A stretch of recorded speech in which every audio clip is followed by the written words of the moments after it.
তাড়াইলে স্বপ্নীল দিগন্ত কাইনহা পদ্মবিল যেন পদ্ম ফুলের সমাহার। এসটি বাংলা টিভি, দেশের কল্যাণে অঙ্গীকারবদ্ধ।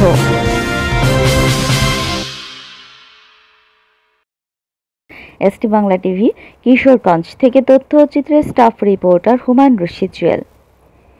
ওহে পদ্ম ফুল, ভোরের হাওয়ায় শীতল স্পর্শে দুলছো দোদুল।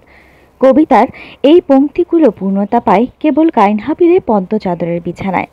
কিশোরগঞ্জ জেলার কিশোরগঞ্জ নীলগঞ্জ তাড়াইল সড়কে তাড়াইল সাচাইল সদর ইউনিয়নের দড়ি জাহাঙ্গীরপুর গ্রামের কাইনহা বিলে জলের উপর বিছানো থালার মতো গোলাকার সবুজ পাতার ফাঁকে ফাঁকে লম্বা ডগার ওপর দর্শনার্থীদের মন কাটছে লাল সাদা পদ্ম।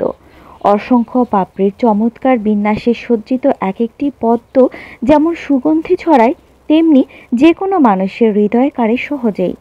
সরেজমিনে বুধবার 11 সেপ্টেম্বর কাইনহা পদ্ম বিলে গিয়ে দেখা যায় কয়েক একর পতিত জমিতে লাখ লাখ পদ্ম ফুল ফুটে আছে।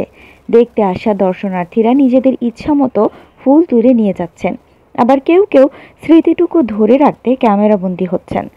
বিভিন্ন ভঙ্গিতে ছবি তুলে আপলোড দিচ্ছেন সামাজিক যোগাযোগ মাধ্যমে। পদ্ম ফুলের সৌন্দর্য উপভোগ করতে আসা দর্শক কিশোরগঞ্জ জেলা পরিসংখ্যান ভারপ্রাপ্ত উপপরিচালক মোহাম্মদ মহিদুল ইসলাম, কিশোরগঞ্জ পরিসংখ্যান কর্মকর্তা খান সাইফুল হক, তাড়াইল উপজেলা পরিসংখ্যান JMA আশরাফুল ইসলাম সহ আরও অনেকেই। কাইনহা বিলের পদ্ম ফুল এবং পদ্ম পাতাগুলো মানুষের মন জুড়ে প্রভাব বিস্তার করছে। বিলের বর্তমান দৃশ্যটি মানুষের মনে দাগ কাটছে।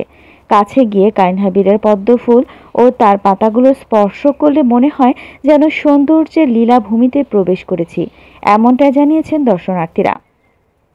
মনোমুগ্ধকর নান্দনিক এই দৃশ্যপট দেখে কিশোরগঞ্জ জেলা পরিসংখ্যান ভারপ্রাপ্ত উপপরিচালক মোহাম্মদ মহিদুল ইসলাম বলেন, কিশোরগঞ্জ পরিসংখ্যান পরিবার থেকে তাড়াইলে পদ্মবিলে আসছিলাম বিকেলবেলা, অনেক চমৎকার। আমার মনে হয় আসসালামু আলাইকুম, সবাইকে পদ্ম ফুলের শুভেচ্ছা।